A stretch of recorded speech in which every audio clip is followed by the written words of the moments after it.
Russia once again relied on its armor. But this time, it faced not just a defensive line, but a calculated ambush. A massive Russian armored convoy of 71 vehicles was advancing toward Siversk. Inside were tanks, armored personnel carriers, motorcycle reconnaissance units, and fast strike teams. All were deployed to the battlefield, but Russian commanders failed to account for one thing. The 54th and 81st Brigades were waiting exactly where they were supposed to be. What happened next? On July 27th, Russian forces had gathered near the village of Verkhnokhamyanka. 6 T-72B3M tanks, arranged in 3 rows, 3 BMP-2 armored personnel carriers, 6 MT-LB tracked tractors, 1 BEM recovery vehicle, 2 light buggies, and 12 pickup trucks linked together, began moving forward. 41 motorcycles were also at the rear of the convoy. The Russian convoy's intention was to launch a surprise attack towards Zolotarivka, first catching the Ukrainian defense off guard, then pushing back the western flank surrounding Siversk. But this time, they were not facing an ordinary defense line. Ukraine's 54th Mechanized Brigade and 81st Airborne Brigade had been preparing in the area for weeks. The convoy's route had been identified beforehand, and a series of drone surveillance points and artillery coordination networks had been set up in the area. The 54th Brigade had been defending this front, which had seen some of the fiercest fighting in the region since 2022. They knew the terrain and the enemy's habits like the back of their hands. The 81st Brigade, meanwhile, was renowned for its rapid response, high mobility, and flanking maneuvers.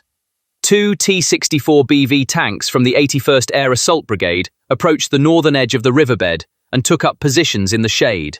An M113 armored ambulance was parked beside them. As soon as the Russian convoy emerged from the tree line, reconnaissance drones had already taken up positions on the hilltop. As soon as movement was detected, the first salvo arrived with 155mm artillery fire. The Ukrainian tank commander then locked onto a sudden heat signature detected by his thermal imaging system. About 90 meters away, a Russian armored vehicle was slowly emerging from between the trees. Its hull was heavily reinforced with anti-drone grills. This was a T-72B3 with improvised armor enhancements. To protect the approximately 46-ton T-72 and its 3-person crew, the grills were welded to the upper structure, along with additional steel panels.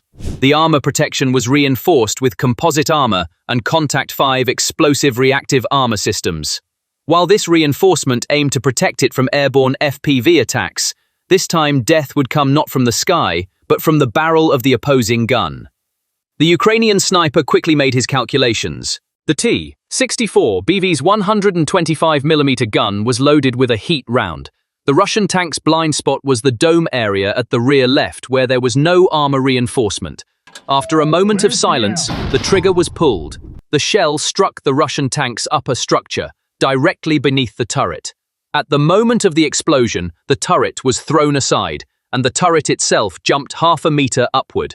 However, the fatal blow was not this. Despite the severe shock, the vehicle managed to maneuver backward by forcing its engine. The damage was critical, but the crew was still inside. The Russian tank could only reach a speed of 50 kilometers per hour on the difficult terrain. The Ukrainian drones, however, were much faster. Within minutes, the drone team, lying in ambush on the hilltop, released an FPV drone loaded with explosives. The drone flew over the trees and headed toward the Russian tank in the burning forest. It embedded itself in the rear armor and exploded. This second blow ignited the fuel tank. The T-72B3 turned into a ball of flames. Since the ammunition was being transported openly in the automatic loader inside the tank, the fire could not be extinguished. In the panic, some vehicles tried to retreat but became stuck in the narrow path within the forest. FPV drones were waiting for this opportunity. Kamikaze drones, first targeting the tank turrets and then the engine blocks of the BTRs, shattered the armored line within minutes. However, Ukraine's plan did not end there. The convoy had been stopped. Now it was time for destruction. The 81st Brigade's light infantry units launched an attack along the armored line at a 3-quarter angle. At this point in the battle, the Russian side's plan should have been to gain momentum.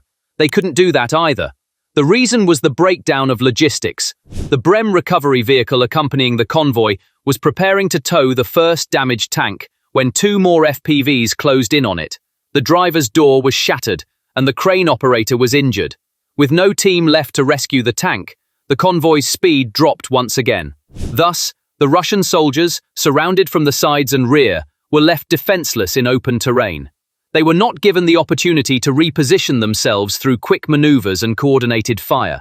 Russian infantry disembarking from transport vehicles encountered mini-mortar fire, automatic rifles, and homemade explosives before they could even dig in. Some armoured vehicles were abandoned in the forest because their equipment had malfunctioned or the crew had been lost. Just a few minutes after the fighting began, at least 5 Russian tanks lined up side by side in an open area at the edge of the forest caught fire simultaneously. All that remained were thick black smoke, the echoes of exploding ammunition, and intertwined piles of metal. Tank turrets were hurled meters away. Some vehicles' ammunition depots exploded from within.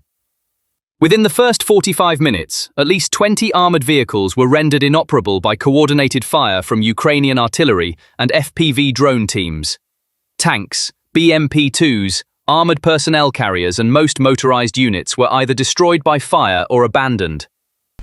Russian units attempting to advance along the narrow forest strip, now under a no-fly zone, were repeatedly detected and subjected to sudden fire. Satellite imagery clearly revealed extensive burn marks, ammunition fragments, and traces of secondary explosions at various points in the area.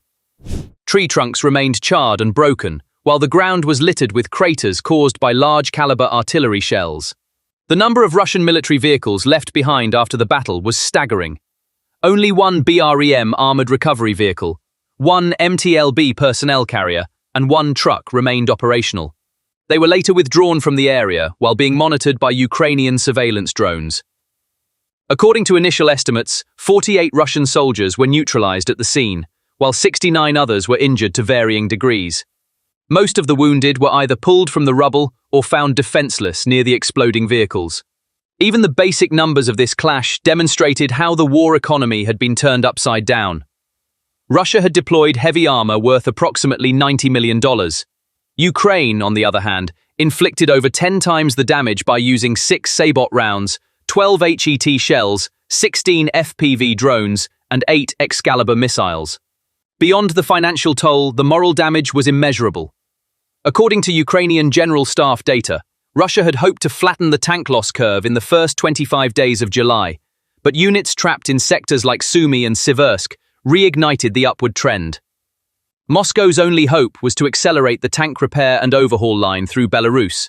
However, the F-35 task force deployed between Poland and Lithuania was turning every covered wagon on the Brest-Homel railway into a live intelligence source. Reserve tanks were being hit by drone strikes before they could cross the border. Russian commanders were increasingly vocal in their conclusion that a mass offensive strategy was unsustainable at a stage where heavy armor could not reach the front lines safely.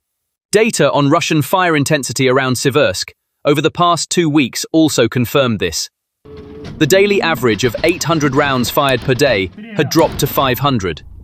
The ammunition conservation order was presented to field artillery units as a paper plan aiming for the same effective fire with 1/3 of the ammunition. In reality, however, less ammunition meant less frequent barrages, giving Ukrainian infantry more room for bold maneuvers. 2 days after the clash, the 81st Brigade dug 3 kilometers further back behind the defense line to expand tank barriers. They were certain that no Russian artillery remained capable of drowning out the sound of construction machinery. Moscow's initial response to this failed offensive was official silence. There is another point not mentioned in the summary data, but frequently discussed behind the scenes at the front.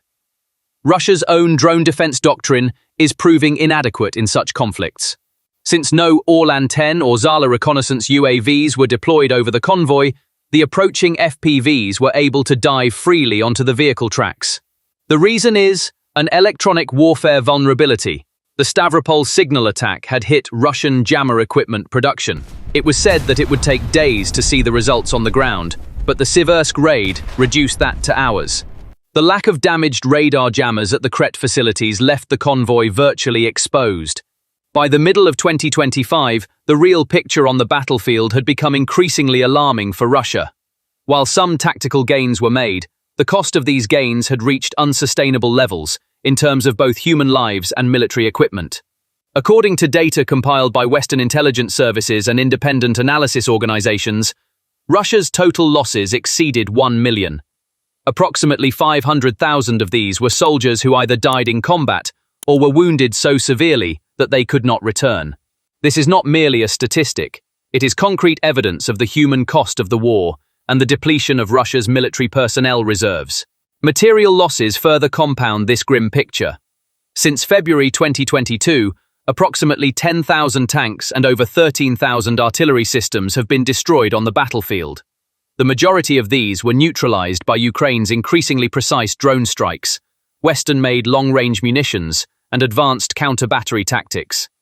In particular, since 2024, precision munitions such as HIMARS, AASM Hammer, Excalibur, and Storm Shadow have rendered Russian armored units virtually defenseless on the front lines. However, what is even more striking is that these losses cannot be offset by the production capacity of the Russian military-industrial complex.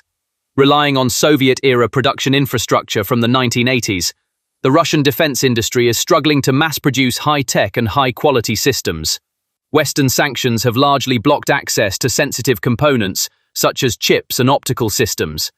Major tank manufacturers like Uralvagonzavod can only refurbish and send a few dozen tanks to the front each month. New production has nearly ground to a halt. This production bottleneck has made Russia increasingly dependent on foreign suppliers. Since late 2023, North Korea has become Russia's primary source of artillery ammunition. By the end of 2024, it is estimated that up to 60% of the artillery shells in use on the battlefield will have come from North Korea. However, most of these shells have serious quality issues. Some batches have a dud rate of up to 20%, while some munitions have caused barrel swelling and recoil malfunctions. This situation directly affects not only the effectiveness of the munitions, but also the lifespan of the artillery systems used. This enormous cost is fueling silent but significant public discontent. While open protest is dangerous, the sentiment is clear. A survey conducted by the independent Levada Center in late 2024 found that 57% of Russians support peace negotiations, but only 35% want the war to continue. Putin has avoided a second mass mobilization precisely because he fears public backlash. The inability to muster sufficient volunteer forces to cover monthly casualty rates poses a critical obstacle to war efforts. The most visible opposition comes from the wives and mothers of mobilized soldiers, who regularly stage small protests near the Kremlin demanding the return of their loved ones. The majority of the Russian people may be in a state of passive acquiescence, but this is a fragile consensus born of weakness, not enthusiastic support. The significant increase in the demands of the war on ordinary families could easily shatter this consensus. Given the state's repressive capacity and the fragmented nature of the opposition, a mass popular uprising is the least likely outcome in the near term. However, a devastating military defeat or a complete economic collapse could serve as a black swan event, triggering widespread unrest that could overwhelm the security forces. Let's summarize the situation. The tank duel around Siversk demonstrated how vulnerable classic armored assaults can be in the face of electronic surveillance, drone sabotage, and low-profile ambushes. After 6 minutes of initial fire contact, the fate of the battle was decided not by tracks and firepower, but by the optical algorithm satellite triad. Russia still relies on the shock effect of mass armor, rooted in Soviet psychology. Ukraine, however, has already neutralized this shock by making fire decisions with a single click on a drone screen. While the psychological impact of their losses is downplayed in Moscow corridors as a temporary setback, for the soldier on the front lines, this outcome is the most concrete evidence that the command fuel ammunition chain can break simultaneously. If Belgorod fuel convoys are not replenished and no new jammers emerge from Stavropol in the coming days, every new tank motorcycle assault order will disintegrate faster than the last. The drone debris and burned tank turrets floating in the Siversk Valley are, for now, a silent but powerful reminder of this. What are your thoughts on this matter? We would appreciate it if you could share your opinions in the comments. Don't forget to subscribe to our channel, like the video, and turn on notifications. Your support is invaluable to us. We look forward to seeing you in our next analysis. Thank you for watching.